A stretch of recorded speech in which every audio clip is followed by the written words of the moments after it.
Hello viewer, আজকে আমি আপনাদেরকে দেখাবো কিভাবে ক্যানভা প্রো ব্যবহার করে ইউটিউবের থাম্বনেইল তৈরি করবেন। তো এখন আমি যেটা করব, প্রথমে আমি ক্যানভাতে লগ ইন করবো। লগ ইন করার পর আমি এখানে সার্চ বারে লিখবো হচ্ছে যে এই যে দেখতে পাচ্ছেন ইউটিউব থাম্বনেইল। আমি এখানে থাম্বনেইল ক্লিক করব। ক্লিক করার পরে দেখতে পাচ্ছেন এখানে অনেকগুলো থাম্বনেইলের ডিজাইন চলে আসছে। তো এখান থেকে যে কোনো একটা এখানে আমরা চুজ করে আমরা ইউজ করতে পারবো। তো যাই হোক, আমি এই থাম্বনেইলটি ইউজ করতেছি। দেখুন আমি এখানে ক্লিক করলাম। এখানে ক্লিক করার পর দেখেন এই যে কাস্টমাইজ দিস টেমপ্লেট, আমি এখানে ক্লিক করতেছি। আমি ক্লিক করতেছি, এটা কিন্তু প্রো ভার্সনের, দেখতে পাচ্ছেন। এখানে ক্লিক করার পর তো আমি এখানে চলে আসলাম। তো এগুলো সবগুলো কাস্টমাইজ করা যাবে।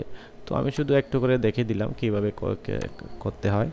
তো আমি এখানে লেখাটাকে চেঞ্জ করব। তো যাই হোক, এখানে আমি একটু এই যে শেপের একটু ব্যাকগ্রাউন্ডটা একটু চেঞ্জ করে দিই। আমি এটাকে ব্ল্যাক নিয়ে নিই, ব্ল্যাক নেব, আমি এভাবে দিয়ে দেব, এভাবে দিয়ে দিলাম। তো লেখাটা যদি চেঞ্জ করতে চাই তো আমি এখান থেকে এখানে আর্কাইভ ব্ল্যাক দেওয়া আছে, আমি একটু লেখাটাকে চেঞ্জ করতে চাচ্ছি। আমি এটা দিলাম না, এটা আমার কাছে ভালো লাগতেছে না, এটাকে দিয়ে দিই। হ্যাঁ, এটাকে দিলাম।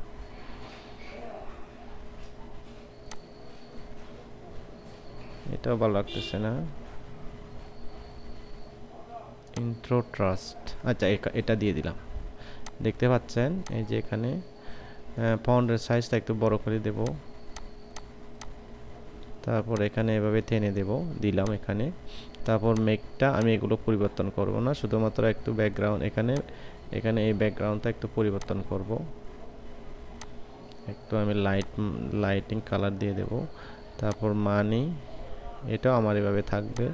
ব্লগিংটা একে থাকবে। এখানে আমি একটু পরিবর্তন করব, দুই কালারের মিলে আমি ফন্টের কালারটা হোয়াইট রাখবো। দুই কালার মিলে আমি আমার টেমপ্লেটটা তৈরি করব, ইউটিউবের টেমপ্লেট। তো এভাবে দিলাম। এভাবে দেওয়ার পর আমি যদি চাই এই যে এখানে ছবির যে ব্যাকগ্রাউন্ডটা আসে, ব্যাকগ্রাউন্ডটা আমি চেঞ্জ করে দিতে পারবো। এই যে দেখতে পাচ্ছেন পিকচারের যে ব্যাকগ্রাউন্ডটা, এই যে এডিট ফটো, এই যে দেখতে পাচ্ছেন এখানে এডিট ফটো। আমি ফটোটা, যাই হোক, আমি এই ছবিটা যদি ক্যান্সেল করে দিই, যাই হোক, আমি একটা আপলোড করি ছবি। আমি এটা আপলোড করলাম। এটা আপলোড করার পরে তো এটাকে আমি ডিলিট করে দেব। দেখতে পাচ্ছেন, এটাকে ডিলিট করে দিচ্ছি। ডিলিট করে দেওয়ার পর আমি এটাকে জাস্ট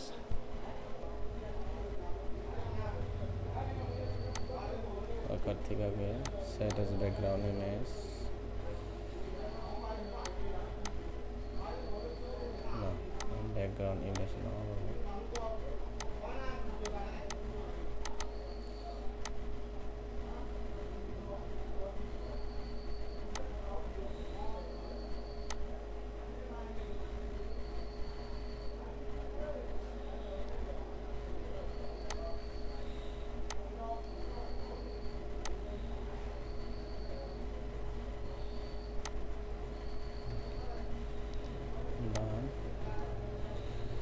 এবার ঠিক আছে, এখন ঠিক আছে। তো এখন এভাবে দেওয়ার পর দেখেন এটা আমি কিন্তু ঠিক করছি। তো এভাবে দেওয়ার পরে আমি কিন্তু শেয়ারে ক্লিক করব। শেয়ারে ক্লিক করার পর এখানে এসে দেখবেন ডাউনলোড, তারপর এখানে ডাউনলোডে ক্লিক